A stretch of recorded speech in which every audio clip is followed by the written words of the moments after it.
Namaste, many blessings. This is VerDarLuz from Divine Timing Coaching. And wow, we are in the haunted house month of the year, this Halloween, Samhain month of October, astrologically with the transits that are in the sky. And I called this newsletter Honoring Endings because there's something that is really closing, coming to a completion for some of us this month. And it might be around our relationships, it might be around our values, certain friendships, uh, even the kind of food that we eat or what we found pleasurable not being quite so much that in the same way.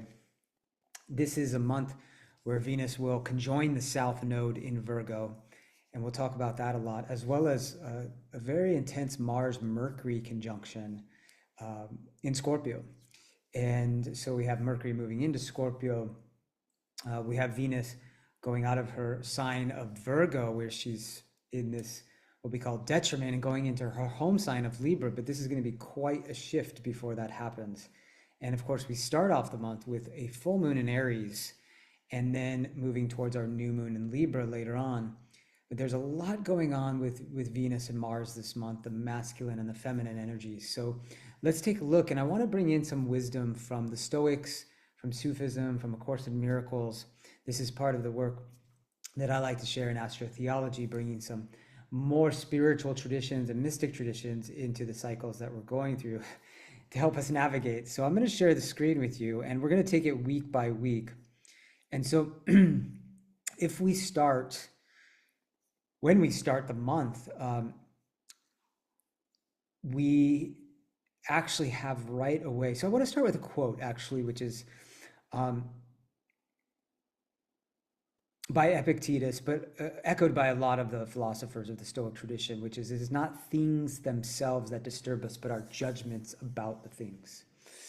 And this is really important because as we come out of the eclipse season, there is a lot of debris, let's say. We're kind of, okay, what do I do now, right? There's been some shifts, there's new relationship energies that are emerging, maybe others that are shifting out, and we need to orient and navigate during this time.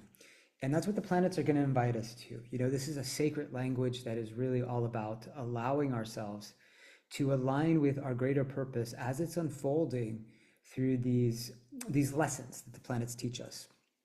And in the scope of astrotheology and the concept behind that is to perceive that everything that is happening, including every cycle of a planet, is a divine act. And that takes a radical awareness, especially if the ego is hurt, or our relationships have to change in some way, or our careers, or we have to move. We have to really work hard at offering everything that we do to the Great Spirit, to the Holy Spirit, as A Course in Miracles call it, to Krishna and the Bhagavad Gita. We might not understand it all, but we do have a language here to help us navigate it, and then know the best ways of working with that. And Seneca, one of the great philosophers of the Stoic tradition as well, said, we are more often frightened than hurt. We suffer more in imagination than in reality. So, there's like, what's on the other side of this unknown, right? Like, I might feel hurt from something someone said. That's very potential this month with Mercury-Mars transit.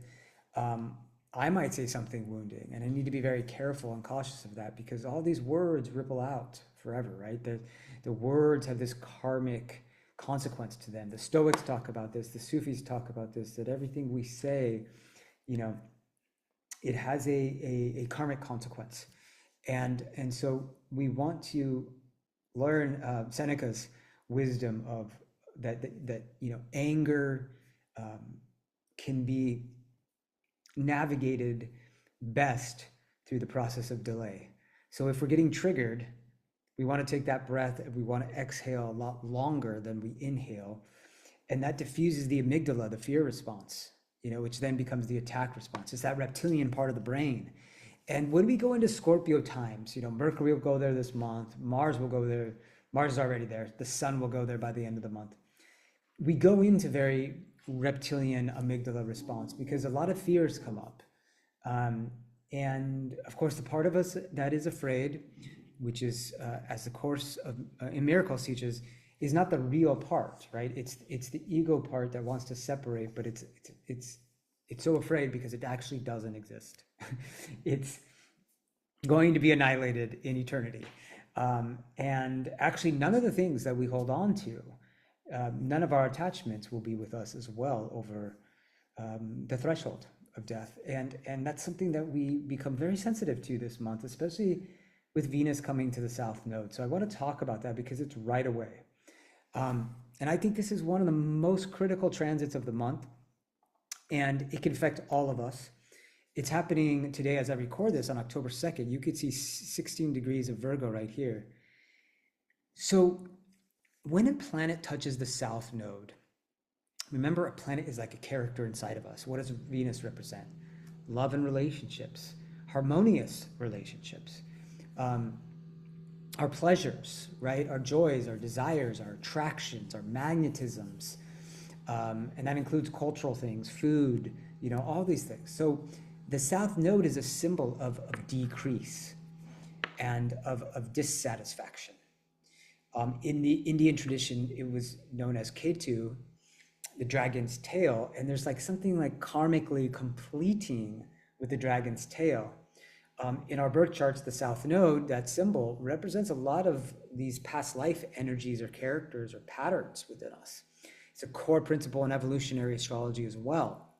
So we have this symbol of like love and pleasure and relating and social, cultural life, money, hitting this symbol of decrease or karmic completion. And so we think that related to all of those Venusian things, they don't feel satisfying, and something may need to end in all of them. Maybe the way we've been earning money, maybe the way we have like fashion, or that we kind of paint ourselves publicly, right? Venus, right? Vanity, that theme. But also it could just be like really awkward, unpleasant social connections or relations. Just walking, I was in the town here, it's my last week in Albania, and just the energy was just hardcore, and like everyone's on their horns. And we also have a very critical Venus.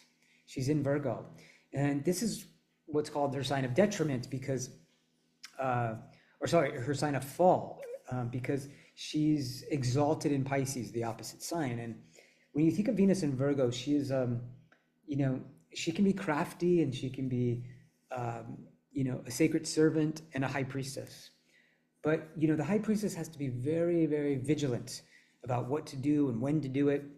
And so there's a critique that comes through, and there's like a, no, this doesn't work, no. And there's always a sense of needing to refine and improve, which in and of itself, right, is not bad or good. We're not talking about that. That's that Seneca, that's Epictetus phrase, it's our judgments about things that we really suffer through. But the way that feels, especially in personal relationships, is like we just can't do enough. We can't do it right. So we have to be very careful here, because of course that brings in the egoic judgment of what is, the best way of being with each other, or being in relationship to God ultimately, because that is really what our relationships, at least in the Course in Miracles, it says we should be devoted to the holy relationship. And I think this month is where we're really, really aware, like where our egos are very attached to certain projections of what, it should be like. And it's very strong this week. And so over-analysis, over-criticism, striving for an impossible perfection, this theme is going to come up really strong all month with Venus, because let's just take her forward and we'll come back to the full moon. So let's go out, here's the 4th, and let's start to see what happens here. So now we're a week from today, so this would be the 9th. And see that Venus starts to oppose Saturn. Now it comes in much stronger, 10th, 11th, 12th. And then Right after she opposes Saturn, she's going to come to an opposition with Neptune because they're very close to each other. Um, Saturn has gone back into Pisces, trying to bring us into, the ideal that we'd like to manifest on this planet, but also kind of there's sometimes a kind of depressive energy of like, almost but not quite, right? That disappointment, that disillusionment type of thing. And this can come up really strong with Venus first opposing Saturn and then opposing Neptune. These are some really important dates here. If we go forward between the 12th and the 14th, 15th, because we have Venus um, feeling blocked or like an obstacle or a challenge, or like she can't express her love maybe in the way that feels free, opposite Saturn. Now, this can be really great to do a recommitment type of ceremony, or to get clear, really clear on what your agreements are. This is a very boundary kind of transit. But then the transit after is not boundaried because Venus will oppose Neptune, who wants to have this idealistic and magical and spiritual and artistic and mystical kind of connection. And that's a big shift because Venus will come into Libra. So she moves out of Virgo and opposite Saturn, and then opposite Neptune in Libra. And this is more like, well, we're going to the theater and we're going to meet up with our friends and we're going to have some drinks and we're going to have a good time. And, I know there's these issues going on, but we're just, yeah, maybe we'll smoke some and we'll, just do, we'll kind of maybe have an addictive pattern we might get into. And, and we have to be very careful here because, again, oppositions are very difficult to navigate. And when you have the goddess of relationships and money, getting hit by Saturn and hit by Neptune, there can be a sense of a big reality check and then a kind of escapist tendency. And this can be very disorienting, especially once we've come out of the Venus on the South Node and a full moon in Aries. So let's back up and then we'll take it into that second week again, knowing that something may have to end with Venus on the South Node. And if it's a relationship, we have the beautiful tradition of hand parting. Hand parting was a pagan practice that invited two people who had been in a relationship. Usually it was after a year of hand fasting, but as a whole, it's a ritual way of releasing a certain definition or orientation of a relationship.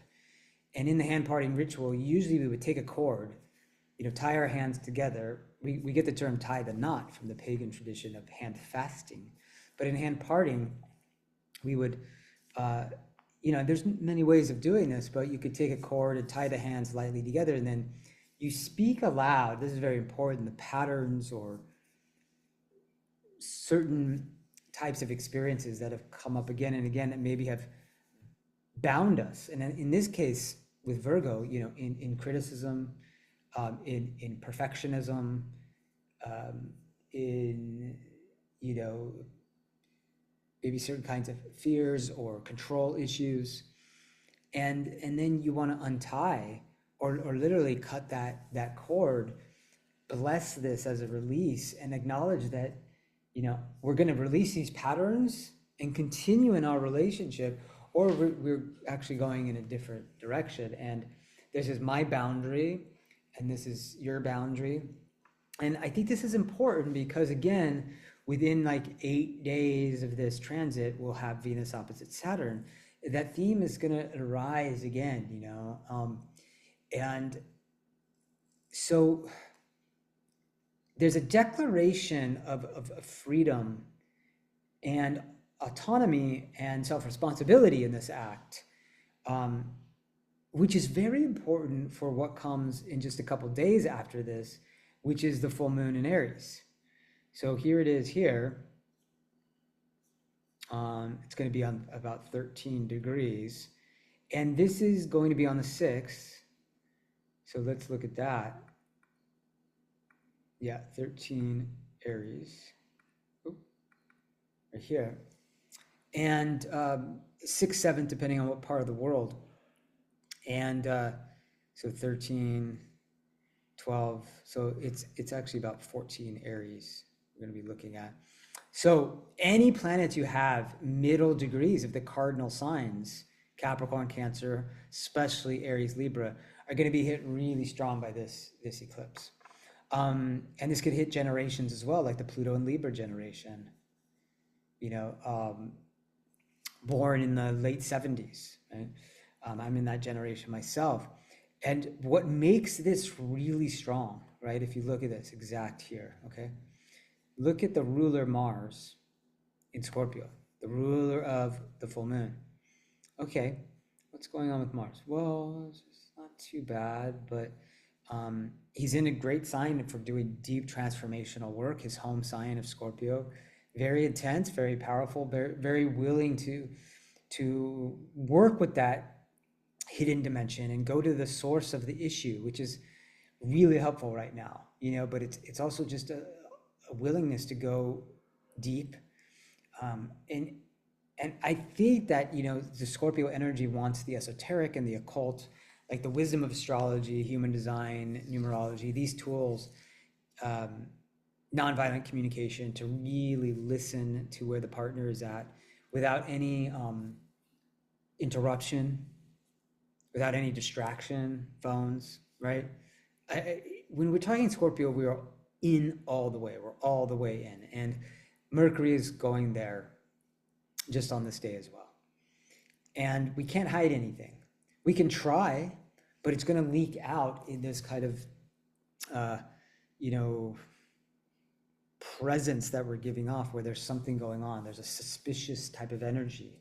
And so we have to be very careful with that, because over the days after this, you're going to see Mercury and Mars get closer and closer together. And this is going to be a big theme, actually, even into November. And so let's just move it forward. Oh, that's the hours. Let's move it forward a few days.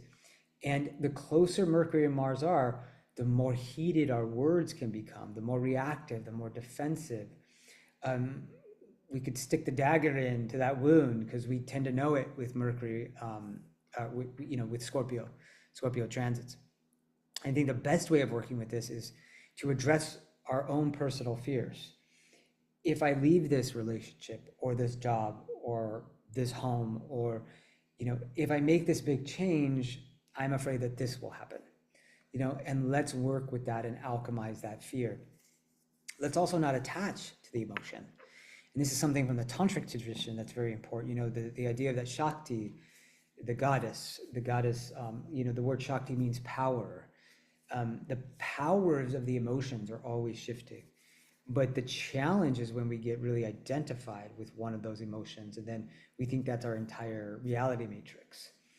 And that's going to be our deep soul work and deep alchemy during this month, is to not attach to one perspective, one pain point, trigger point. And it's like you're getting massaged, you know, like in the soul, and it's like a trigger point massage, deep tissue massage, and it hurts. And but you keep breathing through it. And this could be again a full moon of where breath work could be really strong and important.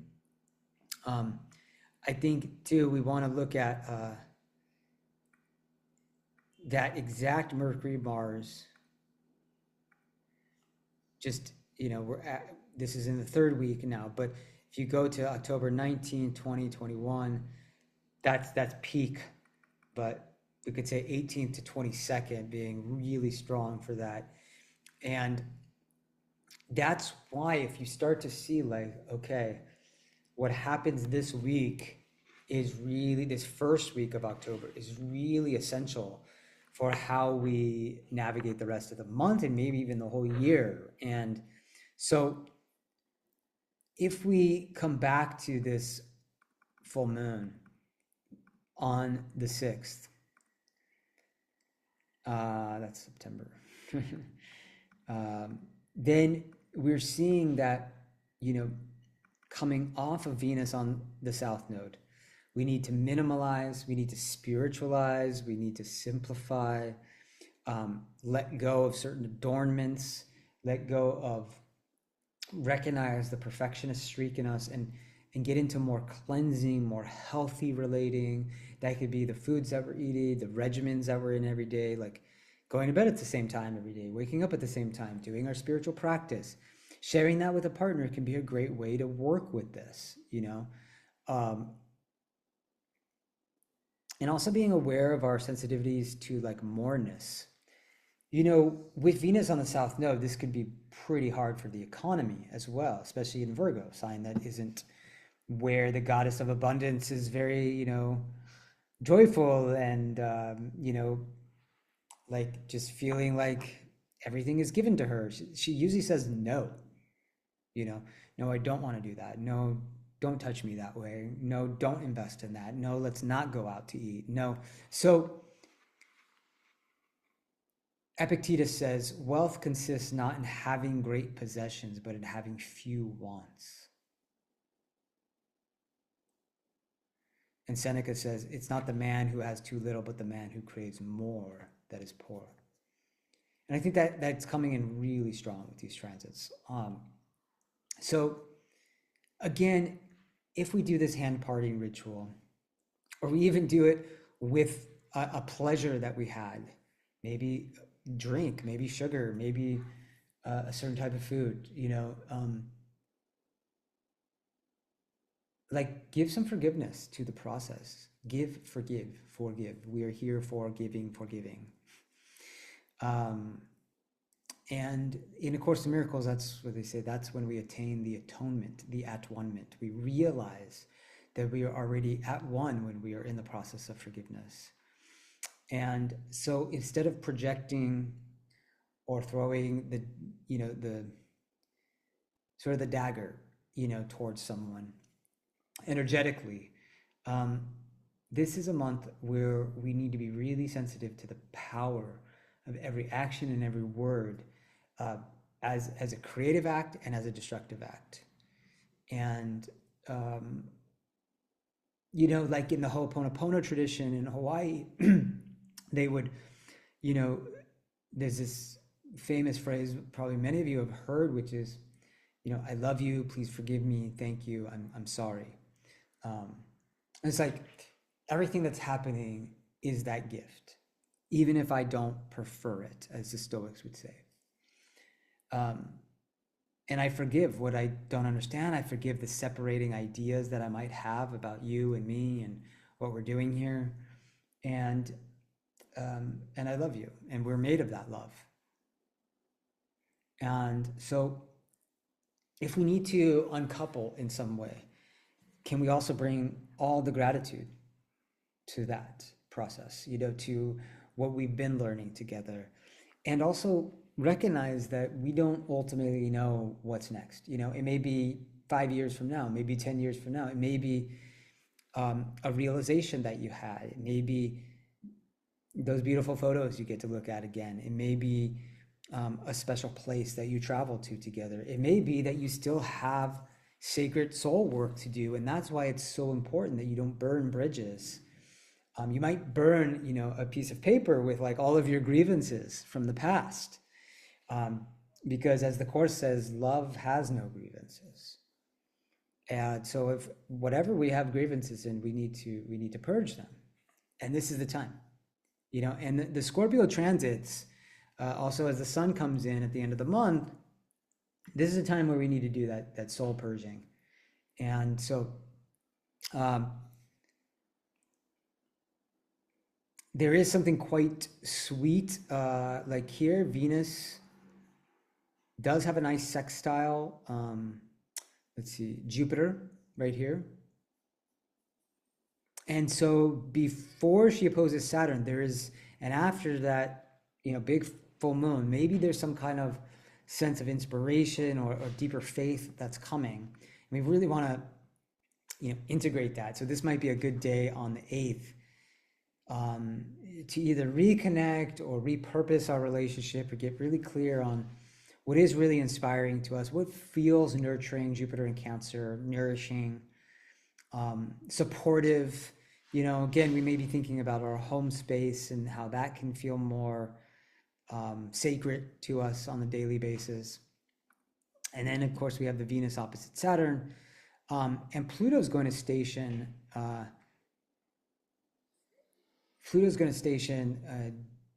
Direct at the first degree of Aquarius. And so planets that we have there, we got to be very sensitive, because even though we like this Venus Jupiter here, we do see that once Mercury goes into Scorpio, he's going to be squaring Pluto. It's like we can't really get a break that first 2 weeks here, because look at that. Here's the 7th, Mercury square Pluto. 6th, 7th, 8th, big time. And so that Mercury square Pluto, we have to investigate the cause. But often it feels very, and I think this day, let's see, that's in the morning. So that's good at least in the States. You probably won't feel that moon hit this square. But there is a need to really look at negative thought patterns or self-destructive thoughts or how we speak. Very, very important, and actually go into the source of an issue. And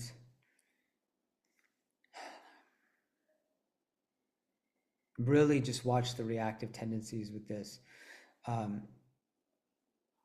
And great time to be studying more of the esoteric, to do research. Mercury in Scorpio loves that, right? So if we come, this is an important day, morning here. We're at 2:58 a.m. Let's move this forward. So this is sort of, yeah, I think we might pass that moon Uranus there. But if we come into the third week, this is, where we see that Mercury Mars is going to come in. But let's first look at Venus going into Libra on the 14th. Really nice to have her come home to her home sign, more social, more upbeat, less picky, nitpicky, less critical, and more about being in the partnership for the sake of it. Again, we had that opposition to Neptune, so being careful to not over idealize or over romanticize, and getting into some slippery spaces with that, or confusing spaces, or deceptive spaces. And we like it a little bit better here, 16, 17, and then that's when the Mercury Mars is going to start. And now precision in our words, leadership with our words. This is a great time to speak, get behind a message, especially more transformational. Could be about big business, Scorpio. Could be around sharing resources with others. It could be around, again, more shamanic or therapeutic work. This is a great time to do something I've been doing with clients, with sort of internal family systems, psychological approach, therapeutic approach with your birth chart, with your human design, doing past life work, breath work, rebirthing, all of that, very Scorpio territory, right? So this is a nice day here on the 19th, but that is when Mercury and Mars, maybe if the moon is with Venus and Mercury and Mars are together, go into some really beautiful, intense, sacred sexuality with that, and learn the languages of that. I love working with couples, teaching them tantric rituals for their moon and their Mars and their Venus.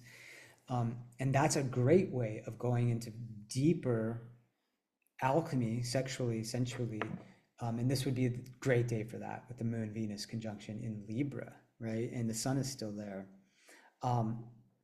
Now, once the sun goes into Scorpio here on the 23rd, we got that sun square Pluto. And that is quite intense. So again, seeking of power, we have to be careful to not try to dominate or control another, or be, subservient to that kind of behavior. And it's, again, a desire to go into the depths of the soul, to do the shadow work, the shadow play, um, to recognize any ways that I'm trying to control situations that are not really in my control, and that's draining me. Um, yeah, once again, freedom is the only worthy goal in life, says Epictetus. It's won by disregarding things that lie beyond our control. And so the nice thing here is this, you can kind of see Jupiter, and even on this day, the moon, Mars, Mercury, very close, but they're in a grand water trine. And it kind of continues. It's stronger the last week. See this? With Saturn, and even then with Neptune. So there's tons of grand trine energy coming in here, right? Not so exact, but always sort of overlapping. There's a real expansive potential here of doing the deep soul work. I mean, this is really, you know, great for writing, like journaling, memoir type of writing, um, shamanic ceremonial work, breath work, regression work, all the healing modalities. Grand water trines are great for healing. But you can see Jupiter, Mercury, Saturn, Jupiter, Mercury, Neptune, Jupiter, Mars, Saturn, Jupiter, Mars, Neptune. And so there's a real strong drive with Mars to learn, Mercury, these really deep healing practices, techniques that help us get more, comfortable in our own skin, really, and to connect with the great spirit of the end of Pisces, right? Where Saturn and Neptune, now Neptune's retrograding back into Pisces as well. So this is where we were at 6 months ago, right? The end of the zodiac. And then Saturn and Neptune went into Aries and like tuned us into like, there's sort of like a fantasy dream kind of idealization of war a lot this summer, and and kind of pushing and forcing things, the Aries, right? And we have to come back right now with this Saturn Neptune conjunction in Pisces to the soul, the wisdom of the soul. And I think the dream work could be really profound at this time of the year, right? Again, Halloween, Samhain season, when the veil is most thin. And this is interesting because this is October 29th. Mercury moves into Sag and opposes Uranus. This is the day when this alien comet, which we don't know exactly what it is, is maybe revealing some kind of crazy, exciting jolt of revelation and surprise to us, because it's going to make its closest sweep. It's called 31 Atlas. It's going to make its closest sweep through the inner solar system, Mars, close, stirring, all this speculation, like what is this going to mean? NASA really doesn't know what it is, right? If it's this completely alien type of craft or some kind of comet thing, but it doesn't behave like a comet. And it really is this great mystery. And it's interesting because this cusp between Scorpio and Sag is Ophiuchus territory, the 13th constellation, which is related to Asclepius, the Greek god of healing. And so I think, the wrestling with the ego, wrestling with our over-identification with ourselves, and ourselves as a collective, like Earth and humans as like this, anthropocentric viewpoint of everything, and of being the rulers of our planet, even where, the trees and the animals live in a kind of harmony as a biosphere, and then we come in and have this sort of cancerous relationship with the earth. Something may really get, shock us at this point. I mean, shortly after this, Mars will square or will oppose Uranus too, right? As we come into November, it's going to be right here on the 5th. And so that passage through the thin veil of the Day of the Dead and Samhain, this is one to remember. And so who knows what's going to happen with, that pass of of Atlas and what gets revealed. But it's very interesting to think of the end of the zodiac with Saturn and Neptune and this sort of new perspective of how we identify the oneness and bring it into form. Maybe that is the sort of alien life that passes near the earth or hits the earth in some way. And then when Saturn and Neptune go back into Aries, I mean, I've thought that for many years. It's like, that's when we have like disclosure, because it's a new Aries, like a new energy of identity on the planet. And so this whole thing about how we're identifying collectively is really up. And, it could be a really rocky month with relationships, with finances collectively, domestic and international relations, just expecting a lot of intensity and a need to release and let go and transform and really commit to that, and know that probably a month from now we are we are quite different than we were at the beginning of the month, and our lives may feel very, very different. So even though we've been through the eclipses, it's like the effects of that really coming to a sense of a new version of what we're doing here, and what we're being. And as Epictetus says again, first think of what you would be, and then decide what to do.